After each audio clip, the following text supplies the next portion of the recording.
دیکھیں معاملہ یہ ہے کہ پیپلز پارٹی جو ہے وہ پنجاب میں پی ایم ایل این کا مخالف ووٹ جو ہے اس کو اٹریکٹ کرنا چاہتی ہے.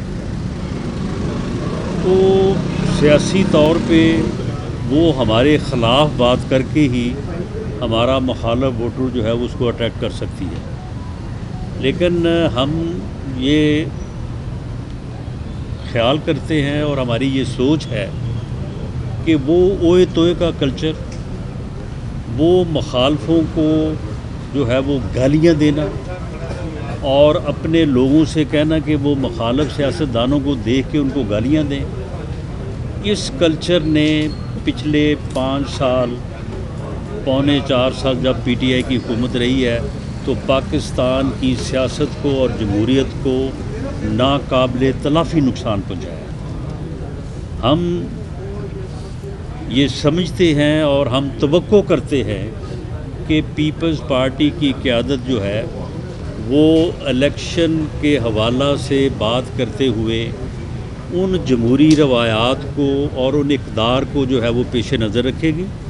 باقی انہیں بالکل الیکشن پنجاب میں لڑنے کے لیے اگر وہ سمجھتے ہیں کہ پی ایم ایل این کے ساتھ ان کا مقابلہ ہے اور انہوں نے پی ایم ایل این کے خلاف بات کرنی ہے، پی ایم ایل این کے اوپر تنقید کر کے انہوں نے ووٹ حاصل کرنا ہے، تو اس کی انہیں آزادی ہے، وہ بھرپور طریقے سے وہ کریں اور اپنا زور لگائیں پورا. انہیں حق حاصل ہے کہ وہ پنجاب میں کوشش کریں. میں اس میں ذرا ایڈ کر دوں کہ دیکھیے اگلے الیکشن میں مسلم لیگ نون کا بیانیہ مسلم لیگ نون کی ترقی کا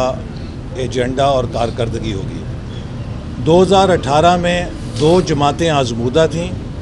اور ایک نسبتاً نئی جماعت تھی، لیکن 2024 میں جب ہم انتخابی عمل میں اتریں گے تو پی ٹی آئی 10 سال خیبر پختونخوا میں لگا چکی ہے،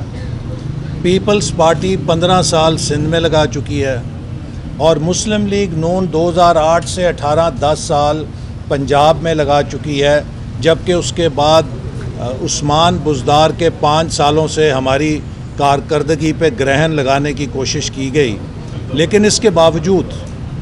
ان تینوں جماعتوں کو موقع ملا ہے کہ 3 صوبوں کے اندر حکمرانی کریں. مسلم لیگ نون فخر کے ساتھ کہہ سکتی ہے کہ اس نے جو پنجاب کے اندر ترقی کی ہے، اس نے جو لاہور کی شکل نکالی ہے، ویسی شکل وہ پورے پاکستان کے آبادیوں کی نکال سکتی ہے. کیا پیپلز پارٹی کہہ سکتی ہے کہ جو شکل اس نے کراچی کی نکالی ہے ویسی وہ پورے پاکستان کی نکالے گی؟ کیا پی ٹی آئی یہ کہہ سکتی ہے کہ جو شکل انہوں نے پشاور شہر کی بنائی ہے ویسی وہ پاکستان کی بنائیں گے؟ بی آر ٹی کا آپ کے سامنے قصہ ہے کہ کیا انہوں نے کیا ہے. اور جو 18ویں ترمیم ہے اس کے بارے میں 2 ٹوک ہم الفاظ میں کہہ چکے ہیں کہ نہ کوئی ایسی تجویز زیر غور ہے،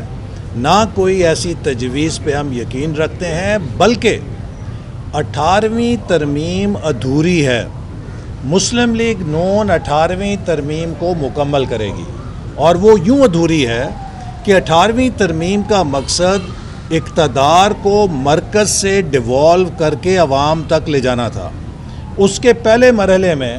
مرکز سے صوبوں تک ڈیولوشن ہوئی،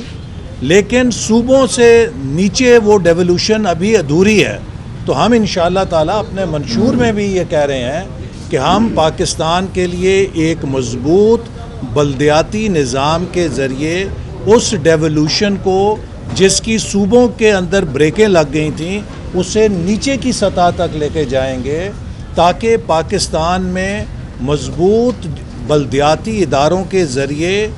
2 سے 2.5 لاکھ مزید الیکٹڈ آفیسز نکلیں جس میں نوجوان شامل ہوں، داخل ہوں، ان کو جمہوریت کی تربیت ہو، وہاں سے ملک کو نئی قیادت اور نئی نرسری پیدا ہو اس مستقبل کے لیے. تو ہمارا جو پروگرام ہے وہ 18ویں ترمیم کو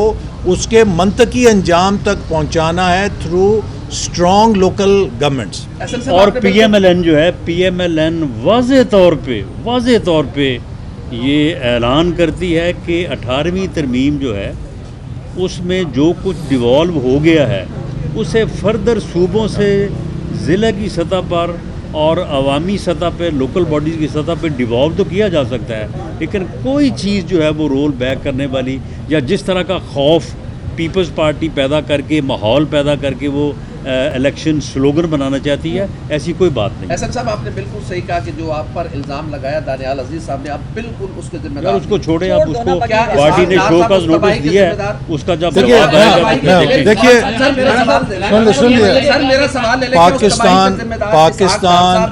پاکستان آج جس تباہ کن مہنگائی کا سامنا کر رہا ہے، اس کی تمام تر ذمہ داری عمران نیازی کے ان 4 سالوں پر ہے اور اس IMF معاہدے کے اوپر ہے جو عمران نیازی جس پر دستخط کر کے گیا۔ جب یہ IMF کا معاہدہ ہو رہا تھا، آپ قومی اسمبلی کی تقاریر اٹھا کر دیکھیں، ہم نے اپوزیشن میں بیٹھتے ہوئے اس وقت کہا تھا کہ یہ معاہدہ جس کو سرنڈر کر دیا انہوں نے، اگر اس پر جب عمل کرنا پڑے گا تو پاکستان میں بدترین مہنگائی کی لہر آئے گی۔ یہ وہ چیز ہے جو ریکارڈ کے اوپر ہے۔ تو آج پاکستان جس مہنگائی کا سامنا کر رہا ہے، اس کی ذمہ داری اس نااہلی کے اوپر ہے کہ جس نے پاکستان کی معیشت کو 4 سال تباہ کیا، جس نے پاکستان کے زر مبادلہ کے ذخائر کو ختم کر دیا، جس نے سی پیک کے منصوبے کو تباہ کر دیا، اور جس نے IMF سے ایسی شرائط پہ معاہدہ کیا کہ جن کا براہ راست اثر ایک عام آدمی کے اوپر پڑا۔ اور اسی لیے ضروری ہے کہ اگر ہم اس مہنگائی کو ختم کرنا چاہتے ہیں تو ہمیں ملک کی معاشی بحالی کے لیے ایک مضبوط، مستحکم اور آزمودہ حکومت کی ضرورت ہے، جیسے ہم نے 2013 سے 18 کے درمیان مہنگائی کو ختم کر دیا تھا۔